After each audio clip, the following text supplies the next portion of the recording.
In this video we will cover next 30 question of the paper 2020 paper 1.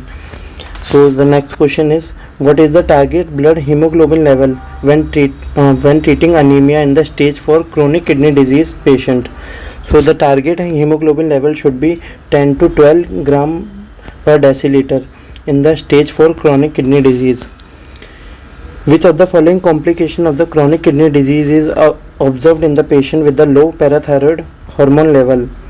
So the complication which are seen in the chronic kidney disease is adynamic bond disease, and tumoral calcinosis is not seen, calciphylaxis is also not seen. So answer here will be adynamic bond disease.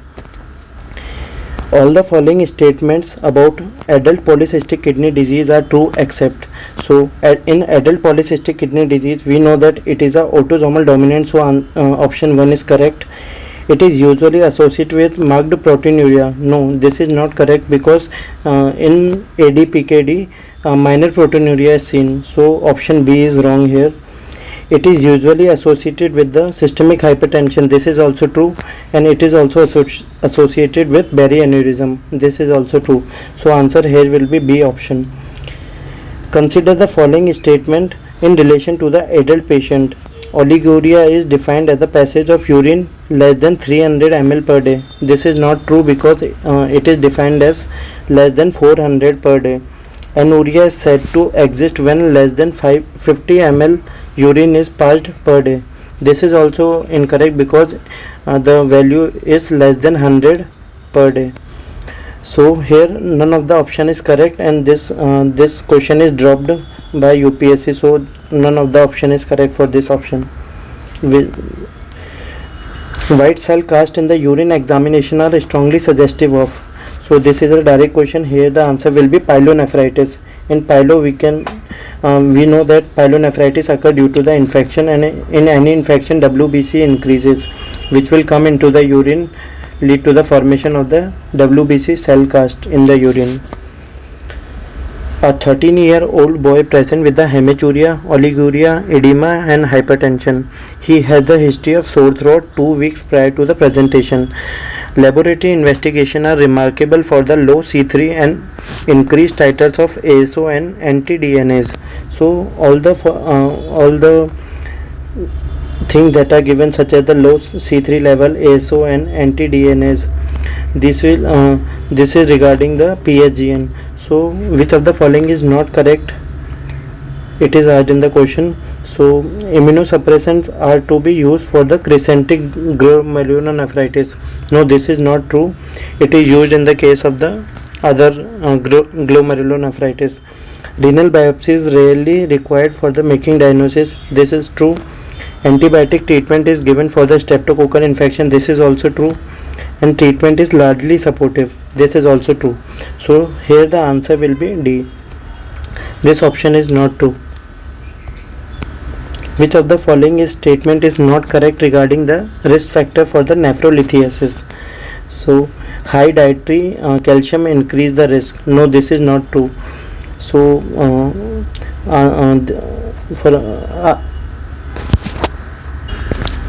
which of the following statement is not true, not correct regarding the risk factor for nephrolithiasis? So here it is asked about the kidney stone. So high dietary calcium increase the risk. This is not true. And in the dietary recommendation, calcium restriction should not be considered. So answer here will be A. A 60-year-old patient is admitted in the emergency with the seizure, aphasia, altered sensorium. He has history of the fever, headache for the preceding 3 days. The CSF examination is unremarkable. What would be the probable diagnosis? So here this is the case of the encephalitis, because here it is given that seizure is present, aphasia is present and the fever is present, and for the 3 days. So there is a short history, and the fever and seizure are generally related to the encephalitis. So answer here will be the probable diagnosis is viral encephalitis. Drug of choice for the treatment of trigeminal neuralgia. This is a direct question. It is a carbamazepine. So for trigeminal neuralgia, carbamazepine is considered. Constructional skill is a function of the which lobe? So constructional skills, we have to this is a fact based question. It is a function of the non-dominant parietal lobe. So answer here will be B. Vertical gaze palsy with the convergent retraction. So when there is a vertical gaze palsy and retraction of the eyelid is present, then the answer will be Perinode syndrome, and it is also known as the dorsal midbrain syndrome. A patient on looking forward was found to have his right eye deviated downward and outward with the pupil dilated, which he is suffering from. So here we can consider that the eye is downward and outward, and it occurred in the case of the cranial nerve 3 palsy, and in the patient the right eye is deviated downward and outward, so it is a right third nerve palsy. So answer here will be D. All the following are the feature of Coda equina syndrome except in the Coda equina syndrome, low back pain is present, lower limb areflexia is present, loss of bladder function is present, but extensor plantar response is not present. Extensor plantar response, also known as the Babinski sign, is present in the upper motor neuron palsy, not in the lower motor neuron palsy. So Coda equina is the lower motor neuron palsy, and in this the extensor plantar response should be absent. So the wrong option is D. A 68-year-old present in the OPD with the complaint of progressive small handwriting. On examination, he has the resting tremors, bradykinesia, rigidity, and the postural instability. This patient is suffering most likely from. So here the clue is given that tremor is present, bradykinesia is present, and rigidity is present, and also the handwriting is small, which is known as the micrographia. All these are the feature of Parkinson. So answer here will be Parkinson disease. Option A is correct. An elderly patient present with the abnormal gait. He has the wide base freezing gait with the imbalance comprising short strides, shuffling along the floor, and difficulty with the start and turn. Heel shin test is normal. Which of the following is the likely disorder? So here shuffling gait is given, difficulty to start the movement is given. So here the answer is frontal gait disorder, because also the heel shin test is normal and base freezing gait is present. All these are the feature of the frontal gait disorders. Cushing reflex seen in the condition of raised intracranial pressure includes all the following except. So in the Cushing's reflex, ICT is increased and BP is increased and heart rate is decreased. So bradycardia is true, hypertension is true, and irregular respiration is also present, but hypothermia is not present. Instead, hyperthermia may be present. A 35-year-old man present with the history of the low-grade fever and headache for the last 5 weeks. Clinical examination is remarkable for sign of meningismus. He undergo lumbar puncture LP, and a day later reports the worsening of the headache. Which of the following is not consistent with the diagnosis of the post lumbar puncture headache? So post lumbar puncture headache usually begins within 48 hours. This is true statement. Post lumbar puncture headache usually worsens in the sitting position. This is also true. Post lumbar puncture headache is most severe upon waking up. No, this is not true. At the time of the waking up in the morning, it is not severe, but with the increase in the activity throughout the day, it will become severe. So this option is incorrect. So here the answer will be C. Which of the following investigation is not appropriate in the case of the recurrent thrombosis?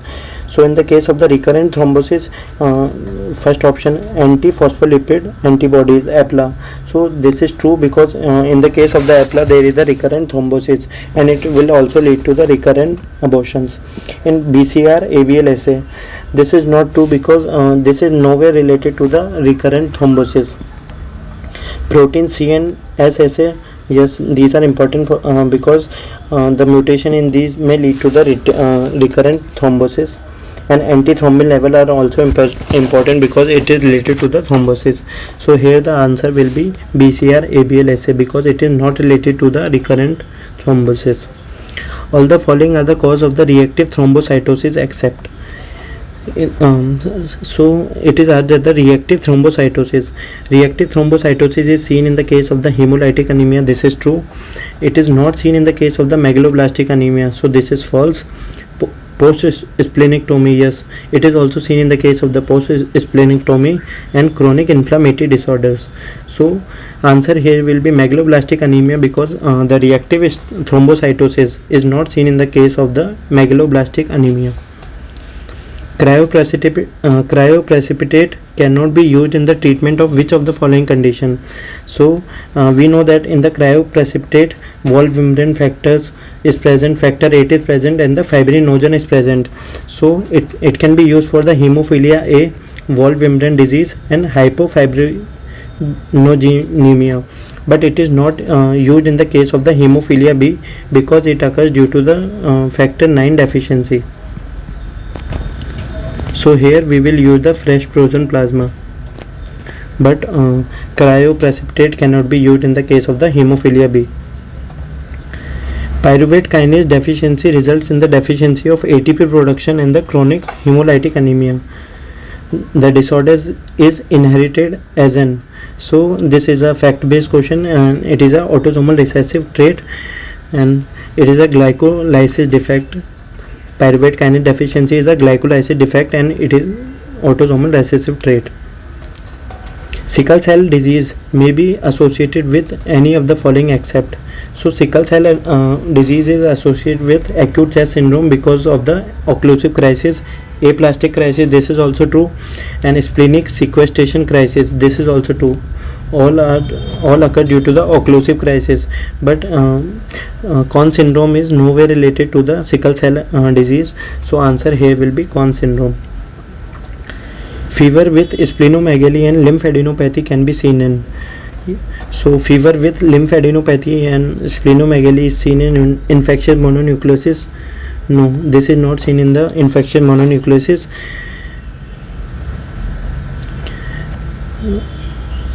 In chronic leukemia it is seen, and infectious mononucleosis also fever with splenomegaly and lymphadenopathy is seen. So answer here will be both infectious mononucleosis and chronic leukemia. So option C will be the correct answer. Every individual carries 4 alpha gene alleles. Deletion of 3 lead to the development of. So if there is a deletion of the 4 gene, then it is a gamma 4 disease or the HB Barts, and when there is a deletion of 3 alleles, it will lead to the hemoglobin H disease, and here beta 4 chain will be present in the patient, and so the answer here is hemoglobin H disease, and HB Barts is the deletion of all the 4 genes. Which of the following is not true regarding the CML? So it is a clonal malignancy of the hematopoietic stem. Yes, this is true. Risk of developing CML is increased in monozygotic twins. No, this is not true. There is no familial association of the CML. So this is not true statement. CML is defined as the presence of BCR-ABL1 fusion gene. This is true. And 10-year survival with the TKI therapy is 85%. This is also true. So answer here will be risk of developing CML is increased with the monozygotic twins. This is not true because there is no family association of the CML. Diagnostic criteria of the multiple myeloma include all the following except. Increased malignant plasma cell in the bone marrow. Yes, this is true. Serum and the urine M protein, this is also true, and these M protein are generally IgG. Skeletal lytic lesions, this is also true. Skeletal blastic lesion, no, this is not true.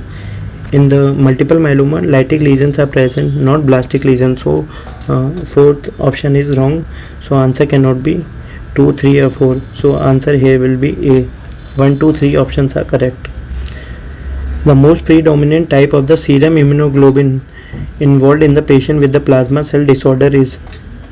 So in the plasma cell disorder, if we consider the multiple myeloma, then we know that there is a M spike, and which is mainly due to the IgG. After that, in the second position it is IgA, so it is mainly due to the IgG. So answer here will be A, IgG. Which of the following statement is not true regarding the thyroid function disorders in pregnancy? So there is an increase in the metabolism of thyroxine by the placenta. This is true. Hyperemesis gravidarum may be associated with thyrotoxicosis. This is also true. Levothyroxine replacement therapy should be decreased by 30 to 50% early in the pregnancy. No, this is not true. Instead, the levothyroxine therapy dose should be increased in the case of the pregnancy because of the metabolism of thyroxine. So this option is false. Which of the following is not a criteria for the diagnostic of diabetic mellitus? Symptoms of diabetes and random plasma sugar concentration greater than 200. This is true. HbA1c should be greater than 6.5. This is also true. 2 hours plasma glucose greater than 200 during the oral glucose tolerance test. This is also true for the diagnosis of the diabetes mellitus, but fasting plasma glucose should be more than 126, so it is not more than 110. So this option is false. So answer here will be D. A young lady present in the outdoor clinic with the complaint of the menstrual irregularity, weight gain, hair loss, tiredness and weakness. Which of the following will be the investigation of choice? So here there is a weight gain and the hair loss is present and menstrual irregularity is also present. So we can consider two differential diagnosis. One is PCOS and one is hypothyroidism. But tiredness and weakness is not seen in the case of the PCOS. So this is most probably the hypothyroidism case. And here we will do the thyroid function test, which will include free T4 level and TSH level. So answer here will be D.